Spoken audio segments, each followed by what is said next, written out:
Hello, my diary angel. So, tapos na po ang aking part-time ngayon at 8 oras ako ngayon. So, ngayon po ay umuwi lang po ako sa bahay para mag-charge and papunta naman po tayo ngayon sa probinsya. So, pauwi na po ako ngayon ng galing na ako ng bus station.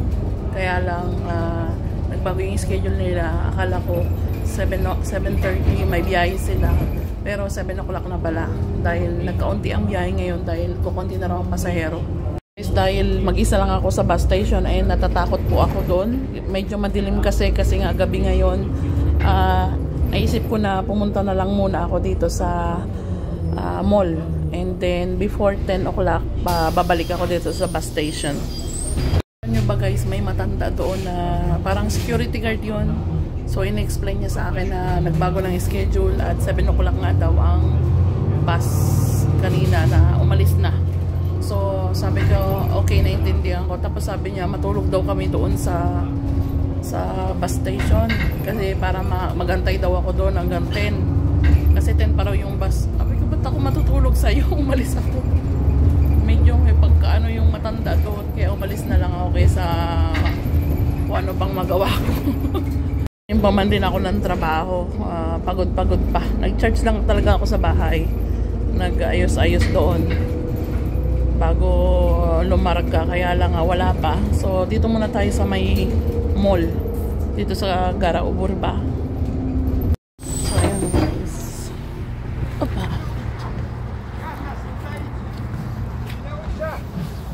So yun guys, punta tayo dito. Dito na tayo sa pinakang baba. Yun yung bus na ating sinakyan. Let's go guys.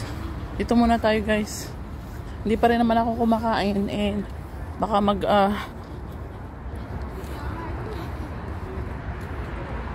yan, kesa magantay ako doon at lamukin ako doon ng meron pang manyakis doon na matanda. Ay baka ako ay masuntok ko. Sabi pa niya sa akin guys, magantay daw ako doon at magtabi kami pagtulog. Sabi ko, umalis na lang ako kaysa makipagbastusan. Baka masalbihan ko lang siya ng hindi magandang salita. Ayoko mangyari yun. So guys, bumili muna ako. Pumunta ako dito sa pumunta ako dito sa Pepco. So, gusto kong bilhan ng bagong sapatos yung mga bata. Si Daniel at si Jacob. Magpapadala naman ako mamaya sa anak ko sa Pilipinas through bank. Ako guys, nagbumili ng gamit sa dalawang anak ko dito. I make sure na yung anak ko din sa Pinas is meron. Pag kumain sa restaurant yung mga anak ko dito, katulad ng Jollibee, gusto ko kumakain din yung anak ko sa Pilipinas. Gusto ko pantay-pantay sila. So guys, ito ang size naman ni Jacob, 29, si Daniel ay 24. Pareha sila para walang away. Mga bata. So yun guys, pumunta rin po pala ako sa Planco para magtingin po kung magkano po ba ang laptop ngayon. Yung mura lang na pwede kong magagamit sa pagbablog, sa pag-i-edit. So nagtingin din po ako ng upuan at wow, ang mahal. So yun guys, matagal ko na talagang gustong bumili po ng laptop. Kaya lang dahil nga kulang po ako sa budget. Ayan, mura na po yan, 1,649 at Ryzen na po siya. Hopefully makabili ako niyan in the future. Tignan nyo guys, ako lang ang tao dito sa bus. Pabalik na po ako ng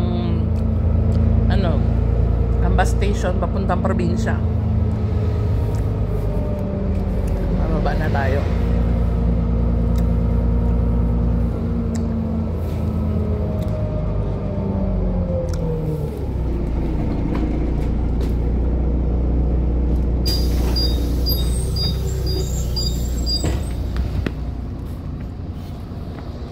Ako lang ang tao. Yan. So guys, papunta na tayo ng bus station. Bumili ako nito, pantanggal ang inip. So guys, binilang ko ng sapatos yung mga bata. Tapos bumili na rin ako ng brief ni Petro. Natuloy din ang pagbili ko ng brief. Mas mura kasi dun sa Pepco guys. Punta na tayo sa bus station.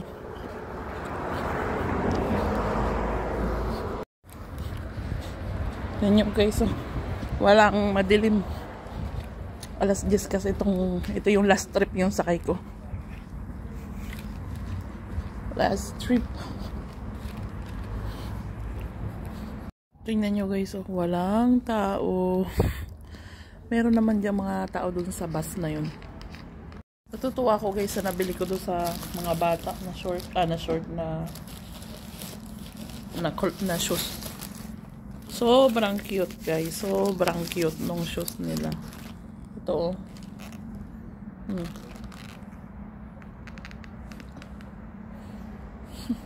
Magkapareha sila ni Jacob.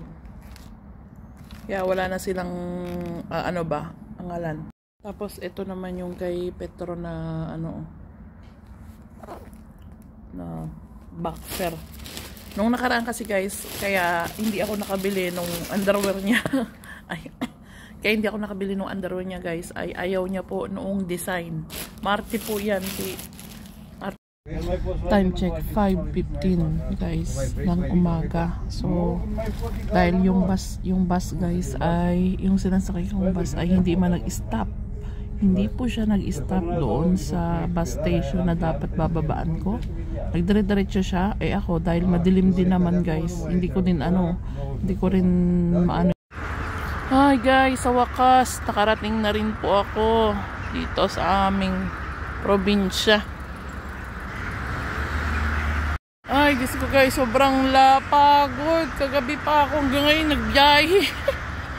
Alam nyo guys, yung bus kanina na sinasakyan ko, yung bus na sinakyan ko galing sa Bucharest ay dapat kanina pa nag-stop dito mga 4 o'clock o 3:30 o mga 3:30 ganon. Kaya lang hindi siya nag-stop guys. Diba? Hindi siya nag-stop. Nagdiretso siya ng Yash. Alam nyo ba ang Yash papunta dito sa Roman? 1 oras at kalahati. Dating ko guys doon, nagantay pa ako ng mga 1 hour. Tapos guys, sobra ang lamig doon. Sobra. Kahit naman dito, ang lamig. Ang jacket ko, hindi man ako nag-double-double sa loob.